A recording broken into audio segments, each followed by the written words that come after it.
नाही म्हणून मला शब्द देताना विचार करून देत जा.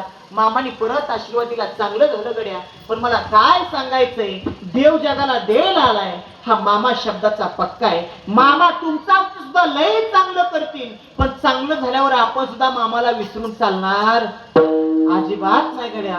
अहो देवाची जाण सगळ्यांनी राखली पाहिजे. अहो ज्यांना राहायला घर नव्हतं त्यांच्या माड्याच्या माड्या या मामाच्या आशीर्वादाने, ज्यांना बसायला गाडी नव्हती ती लोक 4-4 चाकी गाडीतून आज बाळूमाच्या जीवावर फिरतात. कृपा कोणाची? बाळूमाची. मग त्या देवाला विसरून चालेल का? अजिबात नाही गड्या. अहो कुणाच्या घरात खायला अन्न नव्हतं, अन्न, पण मामाच्या कृपेनं आज 5 पकवान घरामध्ये जेवायला मिळतं. कृपा कोणाची? मामाची. मग त्या मामाला विसरता कामा नये. त्या देवाच्या जीवावर सगळं चाललंय. अहो त्यानं नजर वाकडी करून, आपल्या नजर वाकडी करून जरी मामानी आपल्याकडे बघितलं तर रडायला आयुष्य पुरायचं नाही. देव आपल्याकडे बघतोय ना चांगल्या नजरेनं. देवाची सेवा करा, देवाला आपलं माना. देव आपलं चांगलं केल्याशिवाय राहणार नाही. कितीतरी भक्तांचं कल्याण मामाने केलं, बोलू नका. कितीतरी भक्तांचं कल्याण माझ्या मामांनी केलं. 4-4 चाकीतून लोक मामाच्या जीवावर फिरायला लागले. कुद्या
कष्टाचं आणि कर्माचं फळ मामानं दिलया.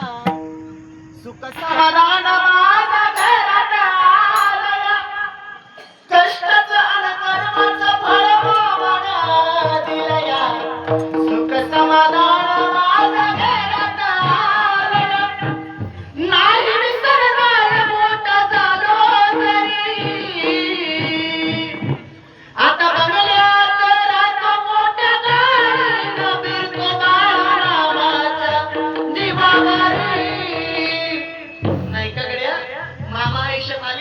माणसाचं भाग्य उजळतं. संत जीवनामध्ये आले माणसाचं भाग्य उजळतं. अभंगाचं प्रथम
अवघी चिंता वारली, संत दर्शनी हा लाभ पद्मनाभ जोडीला.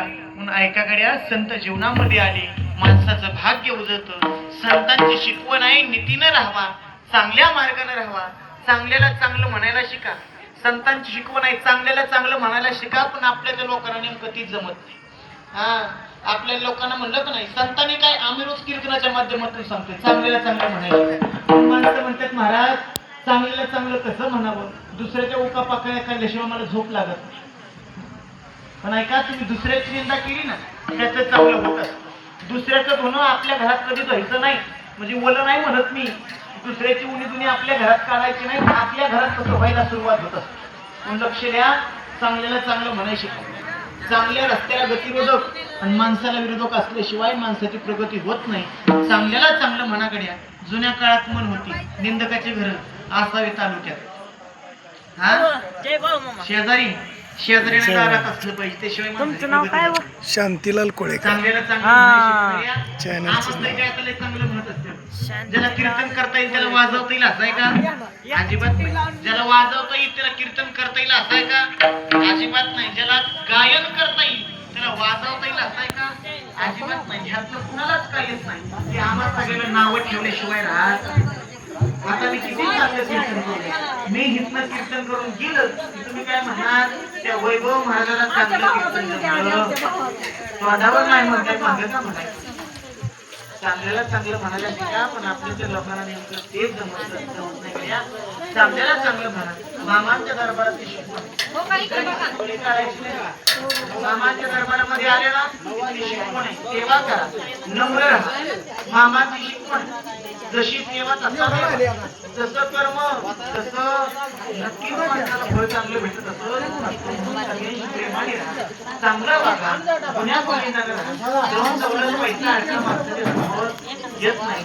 किती कीर्तन तुमचं सांगा, पण माणसाच्या जातीवर अजिबात फरक पडत नाही.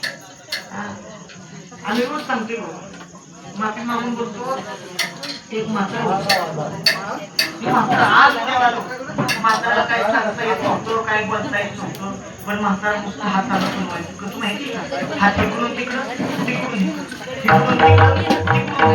त्या म्हाताऱ्याला 3 पोरं, त्या 3 पोरांच्या डोक्यात येणं की आपलं म्हातारा असं करते ते का, पण पोरांच्या बायका कशा लई हुशार. माझं 7 महिने झाला तशी झाली, त्याच्यामुळे काय एवढा अनुभव.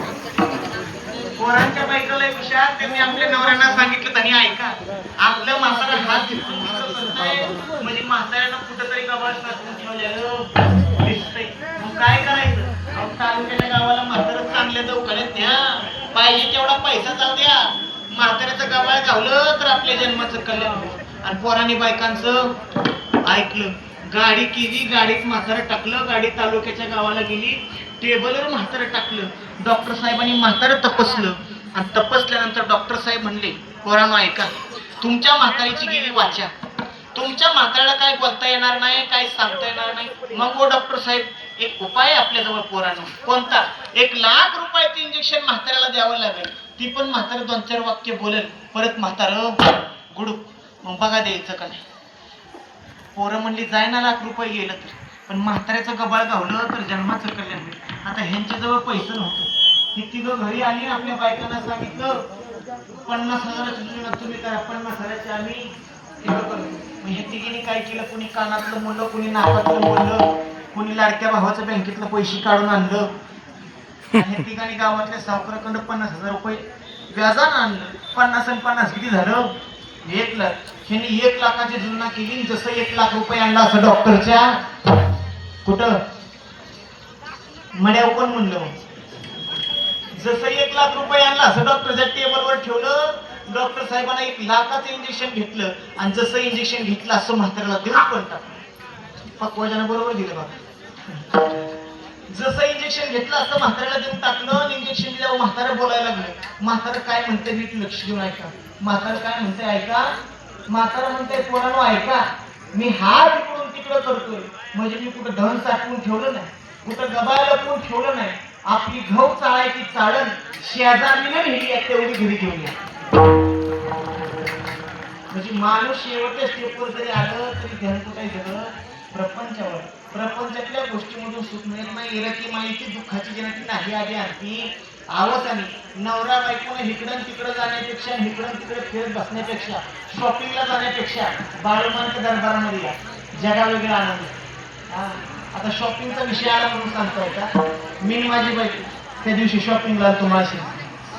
आता तुम्ही म्हणाल महाराज तुम्ही सांगता शॉपिंगला जाऊ नका आणि तुम्ही बरं शॉपिंग करताय. नवीन नवीन लगीन नाही करावं लागतंय, स्त्री हट्ट पुरवावा लागतो. मी आणि माझी बायको शॉपिंगला आलो दुकानाच्या बाहेर. मी आणि माझी बायको उभं राहिलेलं आणि माझ्या बायकोचा हात माझ्या हातात आणि तिथं आमचं चैतन्य महाराज भेटलं. म्हणले वैभव महाराज इकडे या, तुमच्याकडे काम आहे. मी गेलो म्हणलं बोला की चैतन्य महाराज का बोलवलं. म्हणलं तुमच्या बायकोवर लयच प्रेम दिसतंय. म्हणलं का हो तुम्ही असं का विचारलं. म्हणले तुमचा हात तुमच्या बायकोच्या हातात घेऊन तुम्ही फिरताय. अहो म्हणलं महाराज प्रेम देऊन काय सुद्धा नाही, बायकोचा हात हातात नसला की दुसऱ्या दुकानात पैसे म्हणून हात हातात. म्हणजे इकडे तिकडे जाण्यापेक्षा मामांच्या दरबारामध्ये या जगा वेगळा आनंद आहे.